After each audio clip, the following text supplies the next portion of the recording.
Income ట్యాక్స్లో సామాన్యులకు Nirmala budget ఊరటనివ్వలేదు. పన్ను స్లాబుల్లో ఏమాత్రం మార్పు చేయలేదు ఆర్థిక మంత్రి. ప్రస్తుతం ఉన్న 5 స్లాబులే కొనసాగించబోయే అవకాశం కనిపిస్తుంది. కార్పొరేట్ ట్యాక్స్ యథాతథంగా ఉండబోతోంది. కేంద్ర బడ్జెట్తో భారీ నష్టాల్లో స్టాక్ మార్కెట్ ఉన్నాయి. ఏప్రిల్ 1 నుంచి కొత్త ఐటీ చట్టం 2025 అమల్లోకి రాబోతుంది. టీసీఎస్ 5% నుంచి 2% తగ్గించారు. మోటార్ యాక్సిడెంట్ చెల్లింపులపై పన్ను సడలించారు. మార్చి 31 వరకు కూడా ఆదాయ పన్ను చెల్లింపుకు గడువు పెట్టారు. జూలై 31 వరకు కూడా ఐటీఆర్ 1, ఐటీఆర్ 2 విదేశీ ఆస్తుల ప్రకటనకు 1 టైమ్ స్కీమ్ అమలు చేయబోతున్నారు. చిన్న తరహా ఆదాయ పన్ను చెల్లింపుదారులకు 6 నెలల ఊరట ఉండబోతుందంటూ నిర్మలా సీతారామన్ చెప్తున్నారు. మొత్తం మీద ఈ బడ్జెట్ ఒకసారిగా పెద్దగా ఊరటనివ్వలేదనే అభిప్రాయాలు వ్యక్తమవుతున్నాయి. మరోవైపు చిన్న తరహా ఆదాయ పన్ను చెల్లింపుదారులకు మాత్రం 6 నెలల ఊరట కలిగిస్తూ నిర్మలా సీతారామన్ నిర్ణయం తీసుకున్నట్టుగా కనిపిస్తోంది. మొత్తం మీద ఈ బడ్జెట్పై మిశ్రమ స్పందన లభిస్తుంది. మరోవైపు అధికార పార్టీ బడ్జెట్ తమకు అనుకూలంగా అన్ని విధాల అందరికీ అనుకూలంగా ఉందని చెప్తుంటే ప్రతిపక్షాలు మాత్రం పెదవి విరుస్తున్న పరిస్థితి కనిపిస్తూ ఉంది. మొత్తం మీద నిర్మలా సీతారామన్ బడ్జెట్ ఇప్పుడు చిన్న పన్ను చెల్లింపుదారులకైతే ఊరట కలిగిస్తుందని చెప్పాలి. కొత్త ఆటోమేటెడ్ స్కీమ్ కూడా ప్రస్తుతం అమల్లోకి రాబోతోంది. 2026లో సామాన్య పన్ను చెల్లింపుదారులకు గుడ్ న్యూస్ చెప్పారు నిర్మలా సీతారామన్. పన్ను మినహాయింపు ధృవీకరణ పత్రాల కోసం ఆఫీసుల చుట్టూ తిరగాల్సిన అవసరం లేకుండా ఆటోమేటెడ్ సిస్టమ్ను ప్రవేశపెట్టబోతున్నారు. పార్లమెంట్లో ప్రవేశపెట్టిన 2026-27 ఆర్థిక సంవత్సరం బడ్జెట్లో మధ్యతరగతి చిన్న పన్ను చెల్లింపుదారుల కోసం ఆర్థిక మంత్రి కీలక సంస్కరణలు అయితే తీసుకొచ్చిన పరిస్థితి కనబడుతోంది. సో మొత్తం మీద ఈ బడ్జెట్ మాత్రం ఒక్కసారిగా అటు స్టాక్ మార్కెట్ను కుదిపేసింది. 1600 పాయింట్లకు పైగా నష్టాల్లో స్టాక్ మార్కెట్ కొనసాగుతోంది. 500 పాయింట్లకు పైగా నిఫ్టీ పడిపోయిన పరిస్థితి కనబడుతూ ఉంది. ఈ బడ్జెట్ ఒక్కసారిగా అటు చిన్న పన్నుదారులకైతే సంతోషాన్ని కలిగిస్తే, మరోవైపు స్టాక్ మార్కెట్లకు మాత్రం ఈ బడ్జెట్ ఒక రకంగా ఇబ్బందికరంగా మారింది. కంపెనీల బైబ్యాక్పై పన్ను విధించడంతో పాటు ఫ్యూచర్స్ ట్రేడింగ్పై సెక్యూరిటీ ట్రాన్సాక్షన్ ట్యాక్స్ను కూడా పెంచడం ఈ మార్కెట్లను కుదిపేసిందని చెప్పవచ్చు. సో మొత్తం మీద నిర్మలా సీతారామన్ బడ్జెట్ మాత్రం ఒక రకంగా ప్రస్తుతం ఆర్థిక మంత్రి కీలక సంస్కరణలు అయితే ప్రకటించారు. పన్ను విధి విధానాల్లో మానవ ప్రమేయాన్ని తగ్గించి సాంకేతికతతో పారదర్శకాన్ని పెంచడమే లక్ష్యంగా ఈ మార్పులు చేశారు. లోయర్ నిల్ ట్యాక్స్ సర్టిఫికేట్ల కోసం ఈ ఆటోమేటెడ్ వ్యవస్థ ఏర్పాటు చేసినట్టుగా చెప్తున్నారు. నిబంధనల ఆధారంగా పనిచేసే ఆటోమేటెడ్ సిస్టమ్ ద్వారా ఈ సర్టిఫికేట్లను నేరుగా పొందవచ్చు. ఇక ఒకే ఇన్వెస్టర్ ఒకటి కంటే ఎక్కువ కంపెనీల్లో షేర్లు కలిగి ఉంటే ఇప్పుడు డిపాజిటరీల వద్దే ఫామ్ 15G లేదా దానికి సంబంధించినటువంటి 15H సమర్పించవచ్చు. ఈ సమాచారాన్ని డిపాజిటరీలే నేరుగా ఆయా కంపెనీలకు అందిస్తాయి. మరోవైపు విదేశీ ఖర్చులపై కూడా టీసీఎస్ భారీగా తగ్గించారు. లిబరైజ్డ్ రెమిటెన్స్ స్కీమ్ కింద విదేశాలకు పంపే డబ్బుపై వసూలు చేసే tax collection at source TCS రేట్లను ప్రభుత్వం గణనీయంగా తగ్గించింది. ఇక విద్యా వైద్యానికి సంబంధించి గతంలో ఉన్న 5% టీసీఎస్ను 2% తగ్గించారు. మరోవైపు విదేశీ ప్రయాణాలకు సంబంధించి కూడా గతంలో ఉన్న 5% లేదా 20% టీసీఎస్ స్థానంలో ఇప్పుడు అందరికీ సమానంగా 2% మాత్రమే పన్ను విధిస్తారు. ఇక విదేశీ ఆస్తుల వెల్లడికి ప్రత్యేక అవకాశం కల్పిస్తున్నారు. విద్యార్థులు, టెక్ నిపుణులు, ఎన్ఆర్ఐల కోసం 6 నెలల ప్రత్యేక విదేశీ ఆస్తుల వెల్లడి పథకాన్ని ప్రస్తుతం ప్రకటించారు. పొరపాటున లేదా అవగాహన లేక విదేశాల్లో ఉన్న ఆస్తులను వెల్లడించిన వారు ఈ 6 నెలలలోపు స్వచ్ఛందంగా వివరాలు తెలిపి ఎలాంటి జరిమానా లేకుండా పన్ను సర్టిఫికేట్ పొందవచ్చు అంటూ చెప్తున్నారు. మరోవైపు పన్ను చెల్లింపుదారులపై పని ఒత్తిడి తగ్గించేందుకు ఐటీ రిటర్న్స్ గడువు తేదీల్లో కూడా మార్పులు చేశారు. తప్పులు సరిదిద్దుకొని రివైజ్డ్ రిటర్న్స్ ఫైల్ చేసే గడువును కూడా డిసెంబర్ 31 నుంచి మార్చి 31 వరకు పొడిగించారు. దీనికి స్వల్పంగా డబ్బులు చెల్లించాల్సి ఉంటుంది. సో మొత్తం మీద గత ఏడాది సంస్కరణల కొనసాగింపు జరిగింది. కొత్త పన్ను విధానం కింద స్టాండర్డ్ డిడక్షన్ కలుపుకొని ఏడాదికి దాదాపు 12,75,000 వరకు కూడా ఆదాయం ఉన్న వరకు ఎలాంటి పన్ను లేకుండా మినహాయింపించే సంగతి తెలిసిందే. ఆ ఊరటను కొనసాగిస్తున్న ఈ ఏడాది ప్రక్రియను మరింత సరళతరం చేయడంపై ప్రభుత్వం దృష్టి పెట్టింది. సో మొత్తం మీద బడ్జెట్ ఒకసారిగా షాక్ కలిగించింది స్టాక్ మార్కెట్లకు. F&O ట్యాక్స్ పెంపుతో బ్రోకరేజ్ షేర్లు కుప్పకూలాయి. ఈ నేపథ్యంలో ప్రస్తుతం స్టాక్ మార్కెట్లు నష్టాల్లో కొనసాగుతున్నాయి. ఇక ఈ బడ్జెట్ ట్రేడర్లకైతే ఊహించని షాక్ తగిలింది. మార్కెట్లో మితిమీరిన స్పెక్యులేషన్ అంటే అంచనాల ఆధారిత ట్రేడింగ్ తగ్గించేందుకు ప్రభుత్వం F&O విభాగంలో భారీగా ఎస్టీటీని పెంచింది. దీంతో ప్రస్తుతం స్టాక్ మార్కెట్లు ఒక రకంగా నష్టాల్లో కొనసాగుతున్న పరిస్థితి. ఈ పన్ను పెంపు వల్ల ట్రేడింగ్ వాల్యూమ్ అంటే లావాదేవీల సంఖ్య తగ్గుతాయనే ఆందోళనతో ఇన్వెస్టర్లు బ్రోకరేజ్ కంపెనీల షేర్లను విక్రయించారు.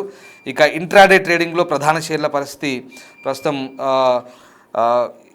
ఇంకా డౌన్ఫాల్లో కొనసాగుతున్న పరిస్థితి. ఇక ఈ నేపథ్యంలో ప్రస్తుతం స్టాక్ మార్కెట్లు అయితే నష్టాల్లో కొనసాగుతున్న పరిస్థితి. ప్రస్తుతం మనతో మార్కెట్ నిపుణులు జాయిన్ అవుతున్నారు. నాగేంద్ర సాయి ప్రస్తుతం మనతో జాయిన్ అవుతున్నారు. నాగేంద్ర సాయి గారు నమస్తే. ఇప్పుడు ఈ నిర్మలా సీతారామన్ బడ్జెట్కి వచ్చేసరికి ఒక రకంగా స్టాక్ మార్కెట్లను నష్టాల్లోకి ఇప్పుడు ప్రస్తుతం ట్రేడింగ్ కొనసాగుతున్న పరిస్థితి ఏంటి? ఇంత ప్రధానంగా స్టాక్ మార్కెట్లపై ఈ ఎఫెక్ట్ పడడానికి నిర్మలా సీతారామన్ బడ్జెట్ సంబంధించి ఎట్లాంటి అంశాలు దోహదం చేశాయి అనుకోవచ్చు? ఇంతకుముందు మీరు చెప్పినట్టు స్టాక్ మార్కెట్స్ యాక్చువల్ గా ఎస్టీటీ తగ్గింపు ఏదైనా ఉంటుందేమో అని ఆశించాయి. అందుకు భిన్నంగా ఈ ట్రాన్సాక్షన్ ట్యాక్స్ ని 0.02 నుంచి 0.05కి పెంచడం అనేది ఒక చిన్నపాటి షాక్ లాంటిదే, దట్ ఫ్యూచర్స్ అండ్ ఫ్యూచర్స్ మీద ట్రేడింగ్ మీద. సో దీంతో ఎందుకంటే ఇది ఊహించని పరిణామం కాబట్టి మార్కెట్స్ దీన్ని షాక్ గా తీసుకున్నాయి. ఇదే అంటే ఎక్స్చేంజ్ లైక్ బిఎస్సి కానివ్వండి, ఆ తర్వాత ఈ బిజినెస్ లో ఉన్న ఏంజిల్ వన్, నువామా, ఎంసీఎక్స్ ఇట్లాంటి స్టాక్స్ అన్ని కూడా 10 నుంచి 15% మేర ఇవాళ భారీగా క్రాష్ అవ్వడం చూసాం. ఓవరాల్ గా సెన్సెక్స్ ఒక దశలో 2300 పాయింట్లు నష్టపోయినప్పటికీ తర్వాత ఒక దాదాపు 500 పాయింట్ల మేర రికవర్ అయినప్పటికీ కూడా ఒక గట్టి సెల్లింగ్ అయితే మార్కెట్స్ లో ఉంది. అయితే మార్కెట్ గత కొద్ది రోజుల నుంచి ఒక సెల్లింగ్ మోడ్ లో ఉన్నాయి. బికాస్ రూపాయి పతనం కొనసాగుతోంది. ఫారిన్ పోర్ట్ఫోలియో ఇన్వెస్టర్స్ కూడా గట్టిగా సెల్ చేస్తూనే ఉన్నారు. ఈ జనవరిలో దాదాపు $4 బిలియన్ మేర సెల్ చేయడం అయితే చూసాము. ఈ సెల్లింగ్ మరింతగా కంటిన్యూ అవుతుంది. ఇవాళ యాక్చువల్గా బడ్జెట్ లో ఏదన్నా పాజిటివ్ ప్రోత్సాహకాలు కానీ కార్పొరేట్ ఇండియా కానీ ఏదన్నా ఊరటనిచ్చే విధంగా డెసిషన్స్ ఉంటాయేమో అనుకుంటే అలాంటి డెసిషన్స్ ఏమి పెద్దగా మార్కెట్స్ కి అండ్ ఎకానమీకి రుచించే డెసిషన్స్ ఏవి లేకపోవడం వల్ల మార్కెట్ ఇది ఈ రోజు పడ్డానికి కారణం ఓన్లీ ఎస్టీటీ అని చెప్పలేం, కానీ రకరకాల ఫ్యాక్టర్స్ ఈ రోజు మార్కెట్స్ పడ్డానికి దోహదపడ్డాయి. అంటే ఇక్కడ నాగేంద్ర గారు ముఖ్యంగా అంటే ఈ ట్రేడింగ్ సంబంధించి ఊహాజనిత ట్రేడింగ్ ఎక్కువ జరుగుతుంది, రిటైల్ ట్రేడర్లు ఎక్కువగా నష్టపోతున్నారు అవగాహన లేకుండా, అందుకే ఇట్లాంటి నిర్ణయాలు తీసుకోవాల్సి వచ్చిందంటూ కేంద్ర ప్రభుత్వం కూడా ఈ బడ్జెట్తో చెప్పకనే చెప్తుంది అనుకోవచ్చా? సో ఆబ్వియస్ గా అండి, మార్కెట్స్ గ్రో అవుతున్నప్పుడు, ఎకానమీ గ్రో అవుతున్నప్పుడు ట్రేడింగ్ కూడా పెరుగుతుంది. అయితే ఈ ట్రేడింగ్ చేయడానికి ఎవరికి అర్హత ఉంది, ఎవరికి అర్హత లేదు, వాళ్ళకైనా ఒక అర్హత నిర్ధారించాలా అని చెప్పి గత బడ్జెట్ లో అనుకున్నప్పటికీ కూడా అలాంటి డెసిషన్ ఏది తీసుకోలేదు. అంటే ఫ్యూచర్స్ అండ్ ఆప్షన్స్ ట్రేడ్ చేయాలి అంటే వాళ్ళకి మినిమం ఎడ్యుకేషన్ క్వాలిఫికేషన్ ఉండాలి. అలాంటి వాళ్ళే ఎఫ్ఎండోలో ట్రేడ్ చేసేందుకు వీలు కల్పించే విధంగా ఏదైనా డెసిషన్ తీసుకుంటారేమో అని చెప్పి లాస్ట్ 1.5 year నుంచి ఒక డిస్కషన్ అయితే ఉంది, కానీ ప్రభుత్వం అలాంటి జోలికి అయితే వెళ్ళలేదు. ఇది ప్రభుత్వానికి తెలుసు అండి, ప్రభుత్వానికి తెలుసు, మనకు తెలుసు, సెబీకి తెలుసు, అందరికి తెలుసు ఎకానమీ గ్రో అవుతున్నప్పుడు. ఎందుకంటే బయట ఆప్షన్స్ లేవు. ఇప్పుడు బ్యాంకులో ఇన్వెస్ట్ చేసుకుంటే, బ్యాంకులో ఎఫ్డి ఇన్వెస్ట్ చేసుకున్నా మనకు 6-7% నుంచి రిటర్న్స్ వర్కౌట్ అవ్వట్లేదు. బట్ ఆప్షన్స్, ఫ్యూచర్స్ విపరీతంగా బాగా లూర్ చేస్తున్నాయి. కస్టమర్స్ ని అట్రాక్ట్ చేసే విధంగా, క్లయింట్స్ ని అట్రాక్ట్ చేసే విధంగా చాలా మంది నాన్ రిజిస్టర్డ్ వాళ్ళు కూడా మార్కెట్స్ లోకి వచ్చి దీనిలో పెడితే డబ్బులు డబుల్ అయిపోతాయి, త్రిబుల్ అయిపోతాయి అని చెప్పి అలా ఊరిస్తున్న తరుణంలో జనాలందరూ కూడా మార్కెట్స్ లోకి బాగా వచ్చారు. సో ఇది కూడా వన్ ఆఫ్ ది రీజన్. కాకపోతే ఈ ఎస్టీటీ 0.02 నుంచి 0.05కి పెంచడం వల్ల అనూహ్యంగా మార్పులు జరిగిపోతాయి, జనాలు ట్రేడింగ్ నుంచి దూరం జరుగుతారు అన్న థాట్ ప్రాసెస్ అయితే తప్పు. మేబీ ఇది ఒక నీజర్క్ రియాక్షనే కానీ, బట్ జరిగేది జరుగుతుంది. కొద్దిగా వాల్యూమ్స్ లో ఇంపాక్ట్ ఉంటే ఉండొచ్చేమో, కానీ రీటైల్ ట్రేడర్స్, ఎందుకంటే ఈ పెద్ద వాల్యూమ్స్ లో HNIs, algo funds, algo trading వాళ్ళకి ఇంపాక్ట్ అవుతుంది. ఓవరాల్ గా వాల్యూమ్స్ కానీ మార్జిన్స్ కానీ తగ్గుతాయి. బట్ రీటైలర్స్ పార్టిసిపేషన్ దీనిలో తగ్గుతుంది ఎస్టీటీ పెంపు వల్ల అయితే నేను అనుకోవట్లేదు. కొద్దిగా నీజర్క్ రియాక్షనే కానీ తర్వాత రీటైలర్స్ పార్టిసిపేషన్ మాత్రం యథావిధిగా కొనసాగే అవకాశాలు ఎక్కువగా ఉన్నాయండి. ఈ డెసిషన్ ఏం వాళ్ళని పెద్దగా ఇంపాక్ట్ అంటే ఇది మీరు చెప్తున్నట్టుగా స్వల్పకాలిక ట్రేడింగ్ ను కొంత నిరుత్సాహపరిచి దీర్ఘకాలిక ట్రేడింగ్ సంబంధించి కొంత ఇది బెనిఫిట్ అయ్యే విధంగా, అంటే లాంగ్ రన్ లో బెనిఫిట్ అయ్యే విధంగా గవర్నమెంట్ ఈ డిసిషన్ తీసుకుంది అనుకోవచ్చా? ఎందుకంటే at the same time income tax కూడా జమ అయ్యే అవకాశం ఉంది కాబట్టి ఆ రకంగా ఉపయోగపడవచ్చా లాంగ్ టర్మ్ ట్రేడింగ్ కోసం? సో యాక్చువల్ గా అండి, సెబీ కూడా ఇచ్చిన రిపోర్ట్ ప్రకారం ట్రేడింగ్ చేసే 100 మందిలో 95% మంది 90 మంది ట్రేడింగ్ లో నష్టపోతున్నారు అని చెప్పి సెబీ అధికారికంగా ఇచ్చిన రిపోర్టే ఉంది. సో ప్రభుత్వానికి కూడా తెలుసు మార్కెట్స్ లోకి జనాలు వస్తున్నారు, జనాలు ట్రేడింగ్ లో తెలిసి తెలియక చేతులు కాల్చుకుంటున్నారు. ఎస్పెషల్ ఆప్షన్స్ ట్రేడింగ్ అనేది ఒకటి పెట్టి ఆప్షన్స్ ట్రేడింగ్ లో డబ్బులు పోగొట్టుకుంటారన్న సంగతి తెలుసు. సో దాన్ని కొద్దిగా తగ్గించడానికి ఆప్షన్స్ లో కూడా అనేక మార్పులు చేర్పుల్ని ఈ మధ్య ప్రభుత్వం సెబీ తీసుకుని వచ్చింది. బట్ ఏదైనా ఓవరాల్ గా లాంగ్ టర్మ్ ఇన్వెస్ట్మెంట్ ఎప్పటికైనా ఒక సేఫ్ ఇన్వెస్ట్మెంట్ అవుతుంది. కాకపోతే ఏంటంటే ఈ మధ్యకాలంలో ఇంతకుముందు నేను చెప్పినట్టు బ్యాంక్స్ లో ఇతర ఇన్వెస్ట్మెంట్ ఆప్షన్స్ ఏవి లేకపోవడం, రిటర్న్స్ తక్కువగా రావడం వల్ల డబ్బులు బ్యాంకుల నుంచి ఫిక్స్డ్ డిపాజిట్ల నుంచి ఈక్విటీ మార్కెట్స్ వైపు వెళ్ళిపోతుంది. ఒక రకంగా అది పాజిటివ్ అంశమే అయినప్పటికీ మ్యూచువల్ ఫండ్స్ కు లేకుంటే లాంగ్ టర్మ్ ఇన్వెస్ట్మెంట్ కు వెళ్తే మంచిది, కానీ ట్రేడింగ్ లోకి వెళ్తుంది. ఆ డబ్బులు ట్రేడింగ్ లోకి వెళ్ళడం వల్ల పెద్ద పెద్ద హెచ్ఎన్ఐ ఫండ్స్, పెద్ద ఫండ్స్, గ్లోబల్ గా ఉన్న అనేక కంపెనీస్ లాభపడుతున్నాయి తప్ప రీటైల్ ఇన్వెస్టర్స్ నష్టపోతూనే ఉన్నారు. సో అంటే ఇప్పుడు ఈ బై అండ్ సెల్ జరిపే ట్రేడర్లకు ఇది నిజంగా ఇది అంటే కొంత ఇన్కమ్ తగ్గొచ్చు కదా, ట్యాక్స్ పెరిగిన తర్వాత ఇన్కమ్ లో తగ్గు. ఖచ్చితంగా అండి, ఎందుకంటే వాళ్ళు పెట్టి ఇనిషియల్ గా ట్రేడ్ చేసినప్పుడు వచ్చే వాళ్ళ లాభంలో కొద్దిగా ఎఫెక్ట్ ఉంటుంది, మరి నష్టపోయినప్పుడు మరింతగా నష్టం పెరుగుతుంది. నేను చెప్తున్న పాయింట్ అదే, రీటైలర్స్ ఈ అమౌంట్ ని పెద్దగా పట్టించుకోకపోవచ్చు. మేజర్ గా పెద్ద పెద్ద ఫండ్స్ ఉంటాయి కదా రెగ్యులర్ గా ట్రేడ్ చేసేవాళ్ళు, అంటే ఇప్పుడు ఆల్గో ట్రేడింగ్ అంటున్నాం, ఆల్గో ట్రేడ్ చేసేవాళ్ళు, హై ఫ్రీక్వెన్సీ ట్రేడింగ్ చేసేవాళ్ళు, పెద్ద పెద్ద కంపెనీస్, మొన్న జేన్ స్ట్రీట్ లాంటి కంపెనీస్, అలాంటి పెద్ద కంపెనీస్ మీద ఎందుకంటే రెగ్యులర్ గా ఒక పైసా 2 పైసలు వచ్చినా కూడా వాళ్ళు ట్రేడ్ చేస్తూ ఉంటారు. సో రీటైల్ ఇన్వెస్టర్స్ అంత స్కేల్ చేయలేరు. ఓవరాల్ గా మొత్తానికే ట్రేడింగ్ ని తగ్గించడానికి, అంటే నాట్ ఓన్లీ రిటైలర్స్, ఓవరాల్ గా వాల్యూమ్స్ తగ్గించడానికి, ట్రేడింగ్ ప్యాటర్న్స్ తగ్గించడానికి ప్రభుత్వం తీసుకున్న చర్యల్లో ఇది కూడా వన్ ఆఫ్ ది స్టెప్ గా నేను భావిస్తానండి.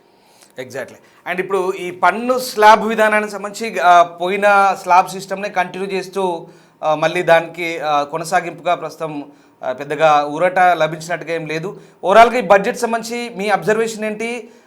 మిడిల్ క్లాస్ వాళ్ళకి ఇది ఏ రకంగా బెనిఫిషరీగా మనం అనుకోవచ్చు, అలాగే మిగతా వాళ్ళకి అంటే మిడిల్ క్లాస్ పక్కన పెడితే కాస్త అప్పర్ మిడిల్ క్లాస్ వాళ్ళకి కానీ, అలాగే వాణిజ్యానికి సంబంధించి పారిశ్రామికవేత్తలకు సంబంధించి కానీ ఓవరాల్గా ఈ బడ్జెట్ పర్పస్ ఎలా ఉంది, మీ అబ్జర్వేషన్ ఏంటి?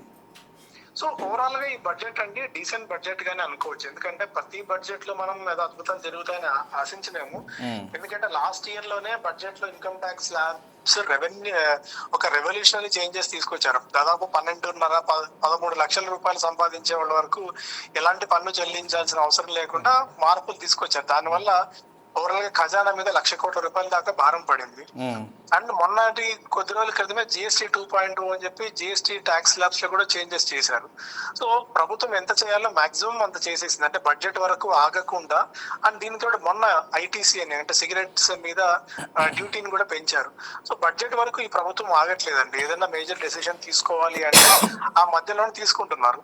సో అందువల్ల బడ్జెట్ అనేది కేవలం ఒక ఇన్కమ్ స్టేట్మెంట్ లానే చూడాలి తప్ప ఈ బడ్జెట్ లో కామన్ మ్యాన్ యాంగిల్లో మనం ఆలోచించే పరిస్థితి లేదు. ఎందుకంటే ఎంత చేయాలో బెస్ట్ దాదాపుగా గవర్నమెంట్ చేసేసింది, కొత్తగా ఇప్పుడు చేయడానికి స్కోప్ కూడా లేదు. ఎందుకంటే ఇంటర్నేషనల్ ఫ్యాక్టర్స్ బాగా ఇబ్బందికర పరిణామంగా ఉన్నాయి, రూపాయి బాగా పతనం అవుతోంది, ఫారిన్ పోర్ట్ఫోలియో ఇన్వెస్టర్స్ మన మార్కెట్స్ నుంచి డబ్బులు వెనక్కి తీసేసుకుంటున్నారు, అండ్ జియో పొలిటికల్ టెన్షన్స్ ఉన్నాయి, అమెరికా మన మీద ఎలాంటి సుంకాలు విధిస్తుంది, టారిఫ్స్ ఏంటనేది ఇంకా క్లారిటీ రాలేదు, చాలా దేశాల యుద్ధ వాతావరణం నెలకొని ఉంది. ఇట్లాంటివన్నీ కూడా కొన్ని నెగిటివ్ ఫ్యాక్టర్స్ ఉన్నాయి ఈ పాయింట్ లో. సో అగ్రెసివ్ గా డెసిషన్స్ తీసుకుని కామన్ మ్యాన్ కోసం చేతిలో డబ్బులు పెట్టి ఏదైనా రాయితీలు స్లాబ్స్ లో మార్పులు చేర్పులు చేసి మరింత ఇబ్బంది పడకుండా కొద్దిగా ఒక బ్యాలెన్స్డ్ అప్రోచ్ ని ఈసారి తీసుకున్నారు. మనకు ఒక క్లారిటీ వచ్చేంత మరో నిన్న మొన్న నాగేంద్ర సాయి గారు ఇప్పుడు ఈ గోల్డ్ కు సంబంధించి కూడా బాగా డిస్కషన్ అవుతుంది 2 రోజుల నుంచి కూడా. ఇప్పుడు మన కమోడిటీస్ ట్రేడింగ్ సంబంధించి కూడా ఫాల్ డౌన్ అవుతుంది కాబట్టి ఎక్కువగా ప్రాఫిట్ బుకింగ్స్ పోతున్నారు, రేట్స్ డౌన్ అవుతున్నాయి. సో ఇప్పుడు ఈ బడ్జెట్లో కూడా ఏదో జరగబోతుంది, కస్టమ్స్ డ్యూటీ తగ్గిస్తారు, GST తగ్గిస్తారు అంటూ చాలామంది ఎక్స్పెక్ట్ చేశారు. సో ఇప్పుడు మరి ఈ బంగారం వెండికి సంబంధించి ఈ బడ్జెట్ ఇంపాక్ట్ ఏమైనా ఉండొచ్చా? యాక్చువల్ గా బడ్జెట్ లో అండి ఈసారి గోల్డ్, ఈ సావరిన్ గోల్డ్ బాండ్స్ మీద ఏదైనా ఒక క్లారిటీ రావచ్చా, SGBs ఏమన్నా మళ్ళీ ఇంట్రడ్యూస్ చేయొచ్చా అని ఒక థాట్ బాగా ఇంట్రెస్టెడ్ నడిచింది. ఎందుకంటే గోల్డ్ లో ఇన్వెస్ట్ చేయడానికి ఆప్షన్స్ లేవు, డిజిటల్ గోల్డ్ అన్నది సెక్యూర్డ్ కాదు అని చెప్పి సెబీ ఈ మధ్య ఒక క్లారిఫికేషన్ కూడా ఇచ్చింది. So maybe sovereign gold bonds అంటే రిజర్వ్ బ్యాంక్ ఆఫ్ ఇండియా ఆధ్వర్యంలో సావరిన్ గోల్డ్ బాండ్స్ ఏమన్నా మళ్ళీ తిరిగి ప్రవేశపెడతారా అన్న ఒక థాట్ అయితే ఉండదు కానీ బట్ అలాంటి ప్రస్తావన ఏది తీసుకురాలేదు. గోల్డ్ విపరీతంగా పెరిగింది, ఏదో పాయింట్ ఆఫ్ టైం లో డౌన్ ఫాల్ రాక తప్పదు అని చెప్పి మనం పదే పదే అనేక సందర్భాల్లో కూడా చెప్తూ వచ్చాం. మొన్న బిగ్ టీవీకి ఇచ్చిన ఇంటర్వ్యూలో కూడా ఇదే అంశాన్ని చాలా క్లారిఫికేషన్ గా మనం కూడా చెప్పడం జరిగింది. ఎందుకంటే బాగా పీక్ అయిపోయే రేట్స్, ఏదో పాయింట్ ఆఫ్ టైం లో కరెక్షన్ రావాలని చెప్పి, బట్ స్టీప్ కరెక్షన్ అంటే సిల్వర్ లో ఒకే రోజు 30% డౌన్ ఫాల్, 30% క్రాక్ అని ఎక్స్పెక్ట్ చేయలేకపోయాము. ఈ రోజు కూడా స్టిల్ ఈ రోజు మార్కెట్ ఓపెన్ అయిన తర్వాత కూడా సిల్వర్ లో దాదాపు 9 to 10% దాకా సెల్లింగ్ వచ్చింది. గోల్డ్ లో కూడా ఆల్మోస్ట్ ఒక 6 to 7% దాకా సెల్లింగ్ వచ్చింది. బట్ గవర్నమెంట్ స్కోప్ చాలా తక్కువ అండి, ఎందుకంటే ఇది ఇంటర్నేషనల్ ఫ్యాక్టర్స్ ఆధారపడి ఉంటుంది కాబట్టి గోల్డ్ అండ్ సిల్వర్ లో ఇప్పుడు ఏది గవర్నమెంట్ చేసే పరిస్థితి లేదు, అంటే వాటి మీద ఆలోచించే పరిస్థితి లేదు. మేబీ ఇంపోర్ట్స్ ను తగ్గించడానికి రీటైలర్స్ మరింతగా దీని మీద ఫోకస్ తగ్గించడానికి ఒకవేళ కస్టమ్స్ డ్యూటీలో ఏదైనా మార్పులు చేర్పులు చేసింటే స్మగ్లింగ్ కూడా పెరుగుతుంది మళ్ళీ. సో అందువల్ల అలాంటి డెసిషన్స్ ఏది జోలికి వెళ్లకుండా ఇవి తాత్కాలికమైన ఫ్యాక్టర్సే కాబట్టి ప్రభుత్వం ఈ అంశం మీద పెద్దగా దృష్టి అయితే పెట్టలేదు. రైట్. ఇప్పుడు ఫైనల్ ఈ మనకి ఫ్యూచర్స్ అండ్ ఆప్షన్స్ మీద ఈ ట్యాక్స్ వల్ల ఇప్పుడు మన ఏంజిల్ వన్ కానీ బిఎస్సి కానీ గ్రో కానీ ఇట్లాంటి దాదాపు 10%గా షేర్లు పతనమైనట్టుగా తెలుస్తోంది. అలాగే ఐఏఎఫ్ఎల్ ఫైనాన్స్ కూడా దాదాపు 5% వరకు కూడా డౌన్ఫాల్ అయిన పరిస్థితి. మరి ఇప్పుడు సరే మార్కెట్లో ఇవాళ budget impact as of sudden ఇప్పుడు ఈ పరిస్థితి ఉంది అనుకుందాం. మరి రేపటికల్లా ఎలా ఉండబోతుంది స్టాక్ మార్కెట్ల సిచ్యువేషన్ ఏంటంటే ఏం చెప్తాం మనం? సో సాధారణంగానండి బడ్జెట్ రోజున మార్కెట్ మీద హై ఎక్స్పెక్టేషన్స్ ఉంటాయి. గత ఎన్ని బడ్జెట్లు మనం చూసుకున్నా కూడా, లాస్ట్ 20-25 బడ్జెట్స్ ని మనం అనలైజ్ చేసుకొని చూసుకున్నా కూడా, బడ్జెట్ స్టార్ట్ అయినప్పుడు ఒక మొమెంటం ఉంటుంది, బడ్జెట్ స్టార్ట్ అవ్వగానే ఒక మొమెంటం ఉంటుంది, బడ్జెట్ మొత్తం ప్రసంగం అయిపోయిన తర్వాత మార్కెట్స్ లో సెల్లింగ్ రావడం అనేది మనం అనేక సందర్భాల్లో చూస్తున్నాం. మళ్ళీ 2 o'clock తర్వాత మళ్ళీ మార్కెట్స్ లో ఎక్స్ట్రీమ్ చేంజెస్ వచ్చినా కూడా మనం ఆశ్చర్యపోవాల్సిన అవసరం లేదు. ఎందుకంటే మార్కెట్ ఏంటంటే ఇమీడియట్ గా న్యూస్ రాగానే అమ్మో ఏదో జరిగిపోతున్నా సెల్లింగ్ ఒకసారి వస్తుంది, తర్వాత మళ్ళీ గవర్నమెంట్ క్లారిఫికేషన్ ఇస్తుంది. సో ఈ క్లారిఫికేషన్, ఈ ఎస్టీటీ మార్పులు చేర్పుల వల్ల ఎకానమీ మీద ఎంత ఎఫెక్ట్ ఉంటుంది, ఎస్టీటీ పెంపు వల్ల ఖజానాకి అడిషనల్ గా వచ్చే బెనిఫిట్ ఏంటి, ప్రభుత్వ థాట్ ప్రాసెస్ ఏంటి, ఏముంది అని చెప్పి మళ్ళీ సీతారామన్ గారు ప్రెస్ మీట్ పెట్టినప్పుడు ఒక క్లారిటీ, కానీ ఫైనాన్షియల్ మినిస్ట్రీ అధికారులు క్లారిటీ ఇచ్చిన తర్వాత 2 o'clock లో మళ్ళీ అప్పుడు కొద్దిగా మార్పులు చేర్పులు ఉండవచ్చు. బట్ ఏదైనా సరే ఒక ఇమీడియట్ గా న్యూస్ వచ్చింది కాబట్టి దాన్ని ఒక షాక్ గా తీసుకుని మార్కెట్స్ అయితే పడ్డాయి. కేవలం ఎస్టీటీ ఆధారంగానే మార్కెట్స్ పడ్డాయని అనుకోవట్లేదు. రకరకాల ఫ్యాక్టర్స్ బడ్జెట్ లో ఆశించిన స్థాయిలో లేకపోవడం కూడా ఈ రోజు మార్కెట్ ఫాల్ రావడానికి కారణం. బట్ ఇలాంటిది ఏదైనా ఆపర్చునిటీ వచ్చినప్పుడు, అంటే ఇలాంటి ఇంత డీప్ క్రాక్స్ వచ్చినప్పుడు 10%, 15% స్టాక్స్ ఏదైనా పడ్డప్పుడు కొనుగోలు చేసేందుకు ఇది మంచి ఆపర్చునిటీ అని చెప్తానండి నేను. Right. Yes, thank you very much Nagendra Sagar, thanks for join with us. So ఇది స్టాక్ మార్కెట్లో ఒక్కసారిగా డౌన్ఫాల్ అయిన పరిస్థితి. ముఖ్యంగా నిర్మలా సీతారామన్ బడ్జెట్ తర్వాత ఫ్యూచర్స్లో అలాగే ఆప్షన్స్లో పన్ను పెంచారు. అంటే ఇక్కడ ఎవరైతే ట్రేడింగ్ చేస్తారో, కొంత స్వల్పకాలిక ట్రేడింగ్ ఎవరైతే చేస్తారో అలాంటి వాళ్ళ అవగాహన లేకుండా కూడా చాలామంది ట్రేడింగ్కి వస్తున్నారు. వాళ్ళకు కొంత డిసప్పాయింట్మెంట్ ఇది. అండ్ లాంగ్ రన్లో ట్రేడింగ్ చేసే వాళ్ళకి ఇప్పుడు ఇది కొంత అది ఎప్పటికీ లాభదాయకంగా ఉండాలనేదే ప్రధాన ఉద్దేశంగా ప్రభుత్వం ఈ పన్నులు విధించినట్టుగా కనబడుతుంది. తద్వారా ఈ ఆదాయాన్ని కూడా సమకూర్చుకునేందుకు ప్రభుత్వం ఆలోచన చేస్తున్నట్టుగా మనకు అర్థమవుతుంది.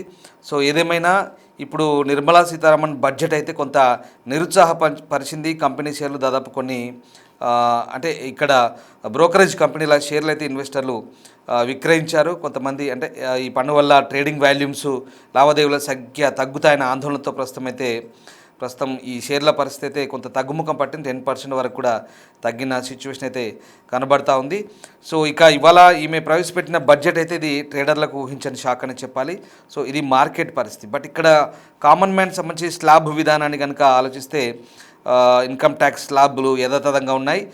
మంత్రి దాదాపు 80 నిమిషాల పైగా ప్రసంగించారు. ఈ బడ్జెట్లో ఆదాయ పన్ను స్లాబ్లపై ఎటువంటి మార్పులు చేయలేదు. లాస్ట్ బడ్జెట్ లాగానే యాజ్ ఇట్ ఈజ్గా ప్రస్తుతం ఉంచారు. బట్ స్టాక్ మార్కెట్లో అయితే గందరగోళం కొనసాగింది. స్టాక్ మార్కెట్ ఒక రకంగా డౌన్ఫాల్ అయింది.